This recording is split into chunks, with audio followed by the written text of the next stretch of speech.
सास बहू का अनोखा प्यार। बहू कहाँ मर गई? अंदर से आवाज़ आई। जिंदा हूँ माँ जी।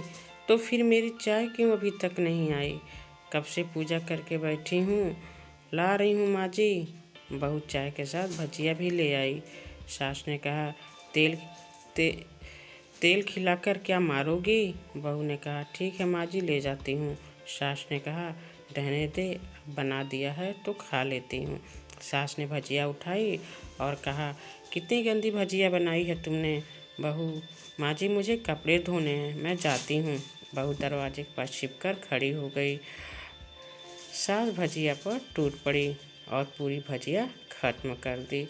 बहू मुस्कुराई और काम पर लग गई। दोपहर के खाने का वक्त हुआ। सास ने फिर आवाज़ लगाई, कुछ खाने को मिलेगा? बहू ने आवाज़ नहीं दी। सास फिर चिल्लाई, भूखे मारोगी क्या? बहू आई, सामने खिचड़ी रख दी। सास गुस्से से, ये क्या है? मुझे इसे नहीं खाना, इसे ले जाओ। बहू ने कहा, आपको डॉक्टर ने दिन में खिचड़ी खाने को कहा है, खाना तो पड़ेगा ही। सास, हाँ तू सास मुंह बनाते हुए, हाँ तू मेरी माँ बन जा। बहू फिर मुस्कुराई और चली गई। आज इनके घर पूजा थी। बहू सुबह 4 बजे से उठ गई। पहले स्नान किया, फिर फूल लाई, माला बनाई, रसोई साफ की, पकवान और भोज बनाया। सुबह के 10 बज गए। अब सास भी उठ चुकी थी। बहू अब पंडित जी के साथ भगवान के वस्त्र तैयार कर रही थी। आज ऑफिस की छुट्टी थी। बहू के पति भी घर पे थे। पूजा शुरू हुई। सास चिल्लाती, बहू ये नहीं है, वो नहीं है। बहू दौड़ी दौड़ी आती और सब करती। अब दोपहर के 3 बज गए थे। आरती की तैयारी चल रही थी। पंडित जी ने सबको आरती के लिए बुलाया और सबके हाथों में थाली दी। जैसे ही बहू ने थाली पकड़ी,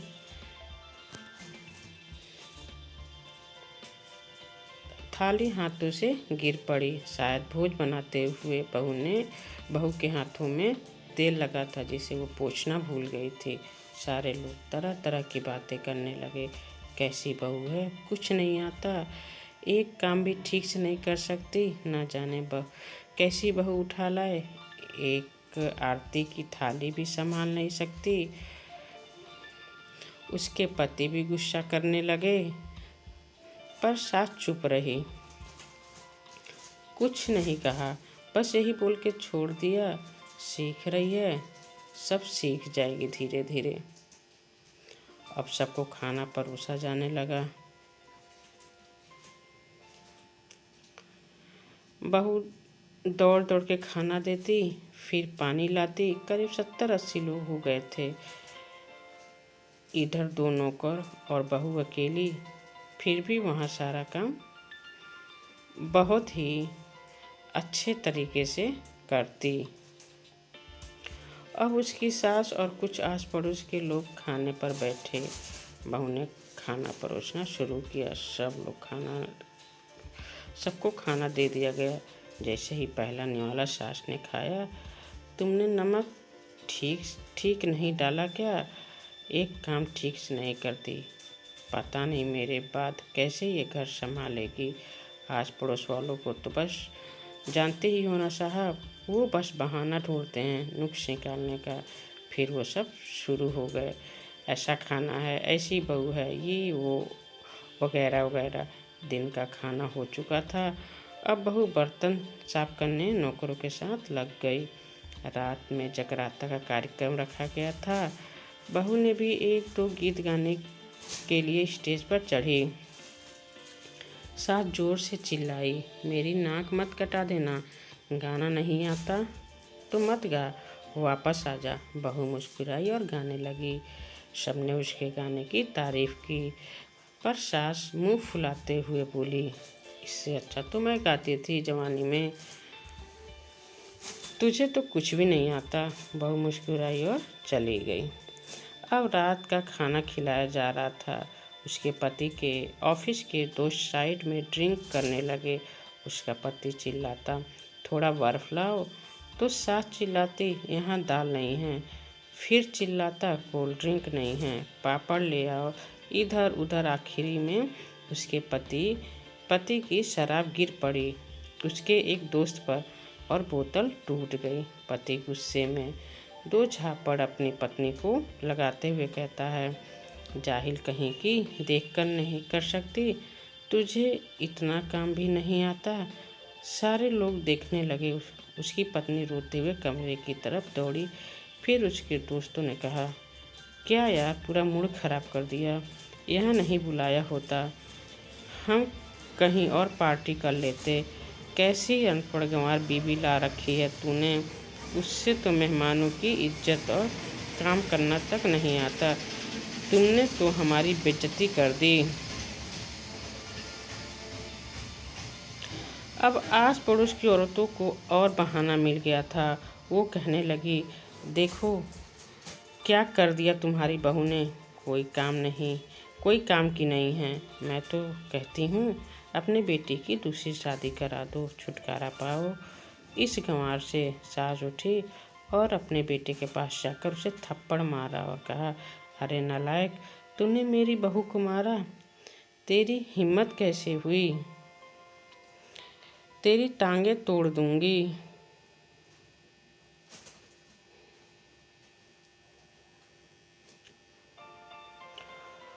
उसके बेटे के दोस्त कुछ कहने ही वाले थे कि उसकी माँ ने घूरते हुए कहा, चुप, बिल्कुल चुप।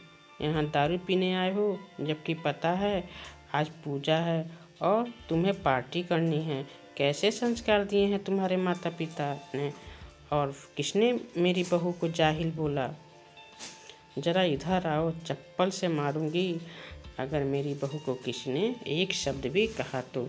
अरे पापी, तूने एक लड़की को बस इसलिए मारा कि तेरी शराब टूट गई। पापी, वो बच्ची सुबह 4 बजे से उठी है, घर का सारा काम कर रही है। न सुबह से नाश्ता किया, न दिन का खाना खाया, फिर भी हंसते हुए सबकी बातें सुनते हुए, ताने सुनते हुए घर के काम में लगी रही। तेरे यार दोस्तों को वो अच्छी नहीं लगी। जूते से मारूंगी तेरे दोस्तों को जो कभी उन्होंने ऐसा कहा। उसके यार दोस्त चुपके से खिसक लिए।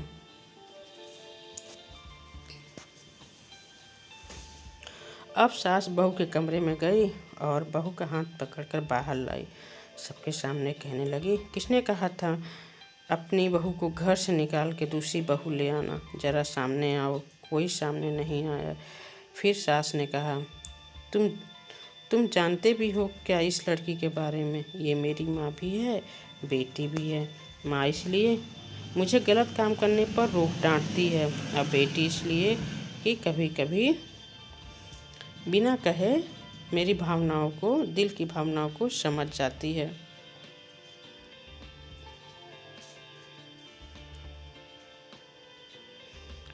मेरी दिन रात सेवा करती है, मेरे 1000 ताने सुनती है, पर एक शब्द भी गलत नहीं कहती, न सामने न पीठ पीछे।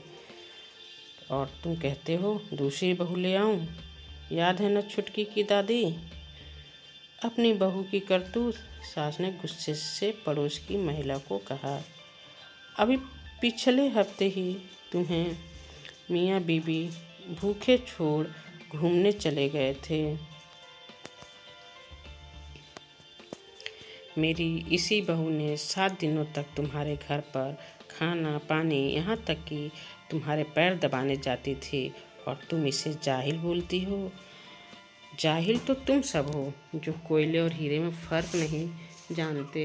अगर आइंदा मेरी बहू के बारे में किसी ने एक लफ्ज़ भी बोला तो मुझसे बुरा कोई नहीं होगा, क्योंकि ये मेरी बहू नहीं, मेरी बेटी है।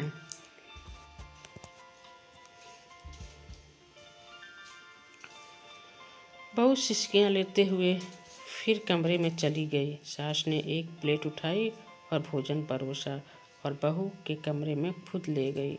सास को भोजन लाते देखा तो बहू ने कहा, अरे माँ जी, आप क्या कर रही हो, मैं खुद ले लेती।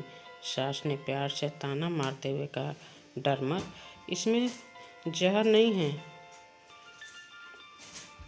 मार नहीं डालूंगी तुझे। तुझे नई साथ चाहिए होगी, पर मुझे अभी भी तू ही मेरे घर की बहू चाहिए। बहू ने अपनी सास को रोते हुए गले से लगा लिया। सास भी रो दी पहली बार और कहा, चल खाना खा ले।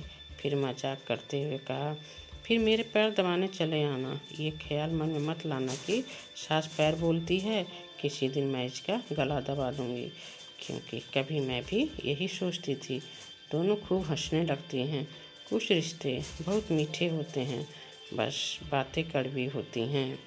आशा करती हूँ कि कहानी आपको पसंद आई होगी। इस कहानी पर आपकी क्या राय है, हमें कमेंट करके ज़रूर बताएं। कहानी पसंद आई हो तो लाइक और शेयर ज़रूर करें। चैनल पर नए हो तो चैनल को सब्सक्राइब ज़रूर करिए। थैंक यू, धन्यवाद।